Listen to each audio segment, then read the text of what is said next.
I have beautiful birds this month for our digital journal pages. Let's create together today. These planner pages are a visual feast featuring elegant sepia-toned illustrations of birds perched amidst delicate flower arrangements and vintage bird cages. The intricate designs offer a harmonious blend of whimsy and sophistication, evoking a sense of timeless charm. Hi everyone, Patty here. Today we will add vintage sepia bird illustrations to our journal's undated planner pages. These elegant pages combine nature imagery with ample space for daily notes, goals, and tasks. The no date features offers flexibility for use at any time. I have a deckled edge page trimmer that I will cut all of the 7 pages into half and then trim off the white borders before gluing them down to my blank pages of my planner journal. I love the look of the pages with the deckled edge when I add them to the blank pages.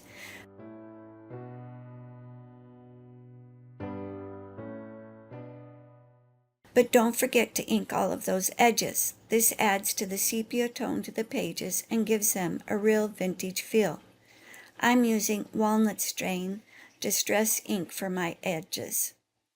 I will do the rest of the pages off camera as I cut the white borders off and cut each page in half and ink the edges. I have planned out how I want the pages to be glued down and have already arranged them in the order I'm thinking about. I don't think I have any 2 months the same yet. When I do come to the tracker page and step counter page, I try to glue them in the same spaces so I don't end up adding my steps to my habit tracker side.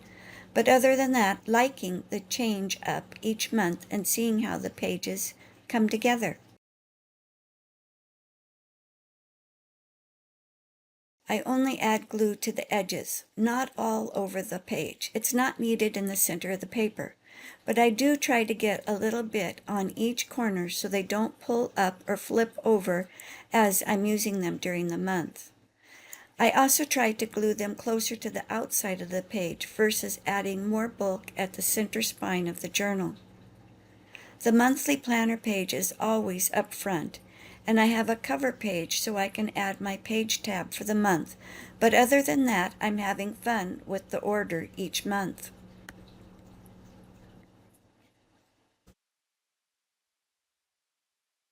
I love the bird cages that are on these pages, along with the flowers.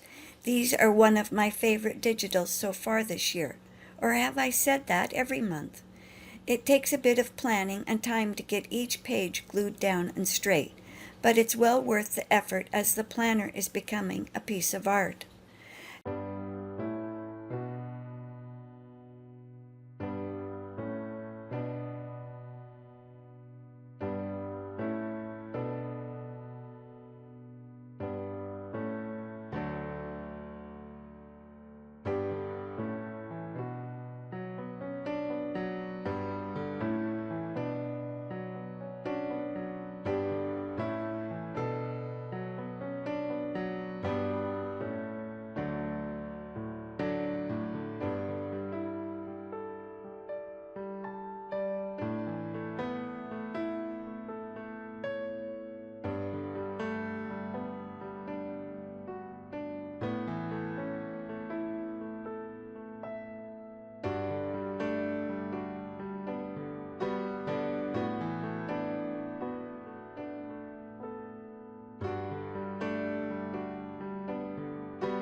After I get all of the pages glued down, I add some deli paper to the pages so that they don't stick together while they are drying.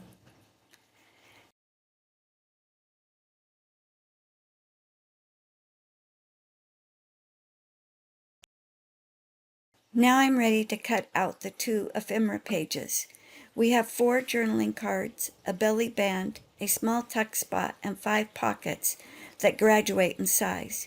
You could stack them and have them cascading down your page, or just add them onto one page. A few more decisions you need to make while creating in your planner.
I also have my free monthly nomenclature page that I rip out June and the weeks for the cover page tab and the monthly calendar page.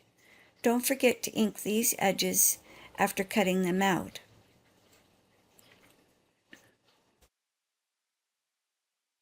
I'm ready to glue them down and figure out my page tab for the cover page. Keeping things simple this month, as it is a busy month. As most of you know, we have our home up for sale, and while it has been on the market for 6 months, we have been tiny house living. Most of my craft supplies and belongings are in a Connex box at my daughter's place, and we are living in 250 square foot with 2 pups and a cat. Life can get crazy, but we have an offer on our place, and we're trying to figure out what we're going to do next. We have retired and looking to downsize, not from the 250 square feet, but we don't want a big yard and want simple life with not so much to take care of.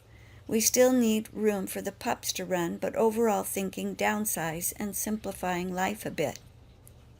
For the page tab, I'm using the June nomenclature and a bit of tea-dyed cheesecloth.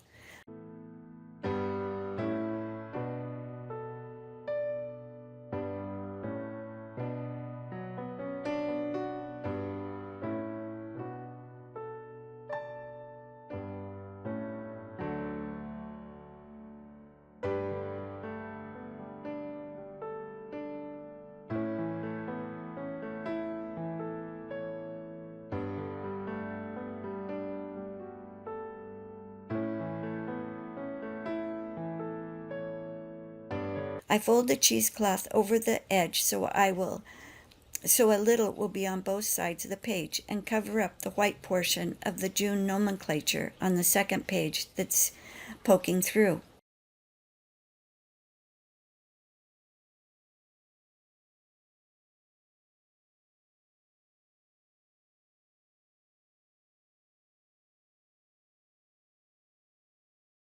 Then I use the small tuck spot piece over the top of the cheesecloth on the second page, so I could tuck a journal card or a to-do card into this page.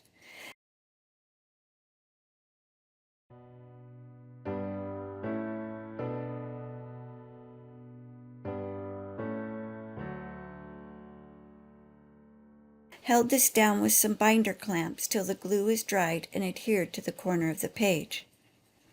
Ready to add a couple pockets to a few pages. Like I said, we're keeping it simple and using simple pockets and journaling cards onto a few pages. We will do something with our envelope that is in this month, but we aren't stressing over anything this month in our planner. Clamping pockets down with binder clamps as they dry, then I'll go back and add the journaling cards. I have some exciting news this month. I was accepted into a local juried art show where I will be showcasing my apothecary case and forger's journal. The show is hosted annually and features a variety of talented artists from the region, showcasing diverse forms of creative expressions from mixed media and sculpture to traditional paintings and crafts. It is held at the Allied Arts Gallery in Richland, a venue renowned for its vibrant art exhibits and community engagement. I'm thrilled to have the opportunity to share my work with a wider audience and connect with fellow artists. As part of the preparation, I'm adding the finishing touches to my pieces, ensuring every detail reflects the thought and craftsmanship behind them. The submission deadline is fast approaching, and the reception and awards banquet will take place during the first week of July, offering an excellent chance to network and celebrate the creative achievements of everyone involved. I'll also be posting a video soon showcasing a flip-through of the apothecary case and journal, so stay tuned for that update. We're ready to start on the envelopes. We have this half. We will be adding some Distress Oxide ink straight from the ink pad to the envelope. I'm using forest moss because I love the way it oxides when you use a little water with it. I just smooshed it around and dabbed off any excess ink from the envelope with a paper towel. I have a little iris ink from yellow irises, so I added a few drops of this color onto the envelope. I would have liked to have used some rust inks, but I didn't have any in the tiny house at this time, so I'm using what I have handy and creating in my planner. How about a few sprays of forest moss oxide ink to go with the page and a little mustard seed? My thought is to try and draw a bird onto this page. I have some handmade stamps I have made with birds, but are they anywhere to be found? No. I did find them on my computer where I had scanned the stamps after using them, so I printed them off onto 28-pound paper and will cut them out for the other half of the envelope. If you're looking for a good tutorial on drawing a bird, check out Michelle on the Creative Cove, as she has a great video on bird drawing. My bird is not going to be the same, but this is my journal and I want a hand-drawn bird on this envelope, so here I go. First, I just did an outline in pencil so I could get some kind of shape of a bird on a branch. I was using one of the journaling cards for an idea. Probably should have just cut out a bird out of a book or anything than what I drew, but it's for me, so it is what it is.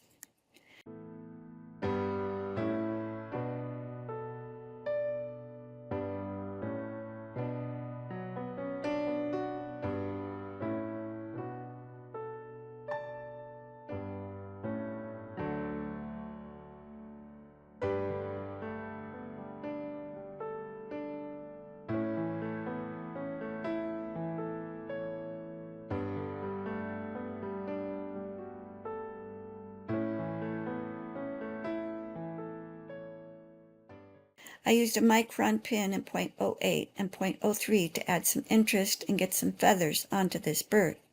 Don't think it helped, but it was fun and I enjoyed the process of playing in my journal.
After I added the micron pen, I erased the pencil marks and added a little of the mustard seed to the belly of the bird to give her some color.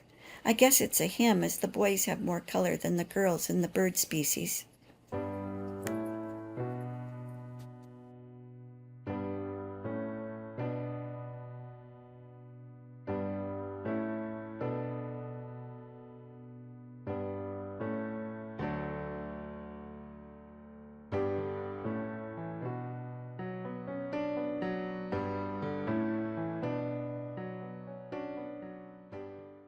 Found a fun quote to add to the top of the envelope and went on with my feather template. I was going to draw a feather using the template, but two of these are close enough to the size that they will fit onto my envelope.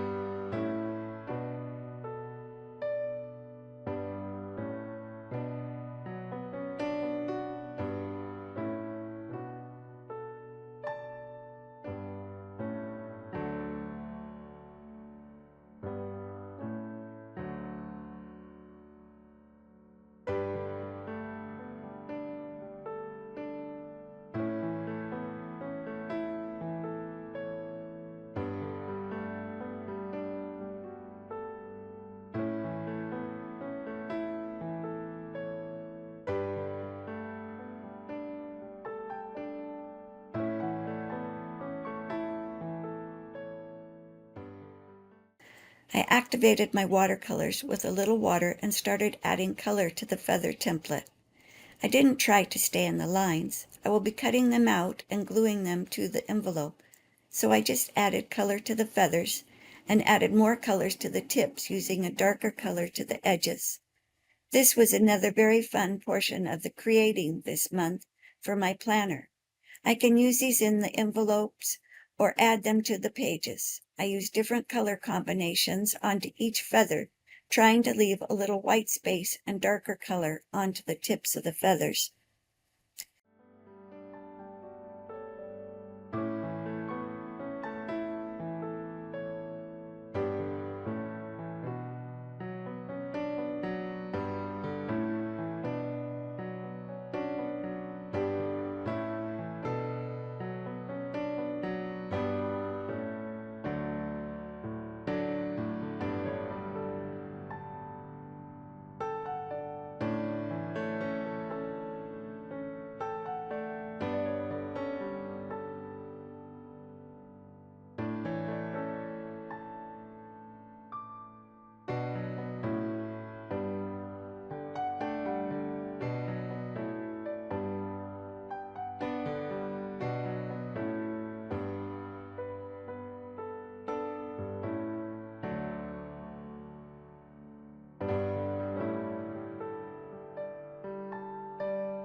After getting color onto them, I used my fan brush with black and splattered black onto the feathers, made sure that they were good and dry, and cut out each feather.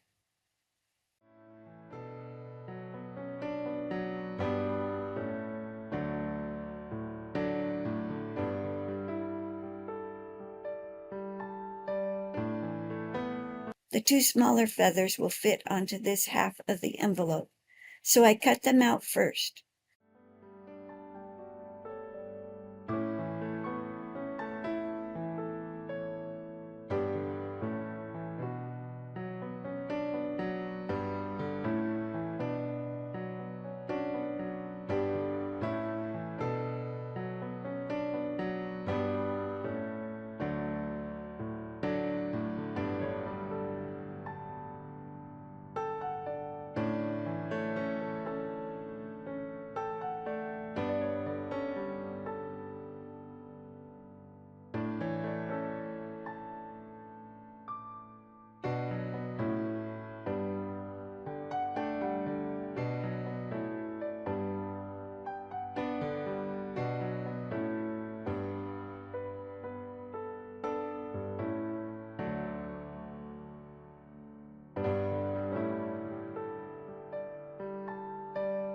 I will glue them onto the envelope and add a quote to the page. But first I need to ink those edges, just in case I left a little white on the edges. Another good reason why not painting in the lines was very helpful. I decided how I wanted them to fit onto the envelope and glue them to the page. Add a little cheesecloth to the feathers and added another quote. While I enjoy sketching the bird and adding the micron pin details, I found myself more drawn to the process of working on the feathers. There was something satisfying about playing with the colors, textures, and splatter effects of the feather template that left more in tune with my creative flow. Even though the hand-drawn bird will put a smile on my face when I go to this page, and that's what it's all about.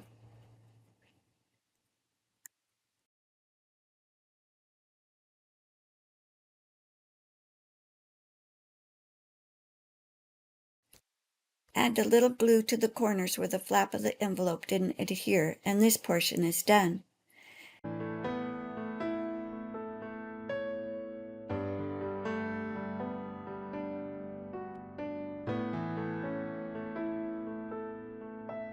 Now for the other half of the envelope. This side has the see-through opening, but I like seeing the grid pattern behind the opening, so I didn't change and add anything to the inside. I was going to keep this black and white from the stamps that I had scanned and cut out. I believed I watched a video from 49 Dragonflies on making the foam stamps. I added my tree branches across the see-through opening and added a bird to the branch. Kiss method, keeping it simple. On the other side of the envelope, I added another branch, but used it as a tree and a bird on the ground. Tried a couple of my birds, but went with the little short guy and kept him off the tree and onto the ground.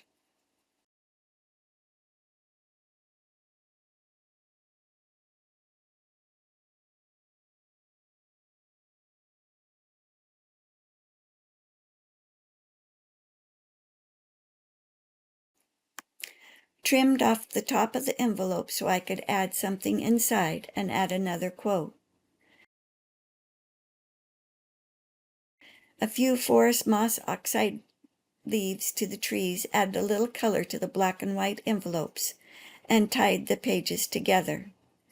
Had fun working on my planner and getting June ready to rock and roll. Hope you have a great month, and watch for the flip through of my Apothecary Forger's Journal and case flip through coming soon. Bye now.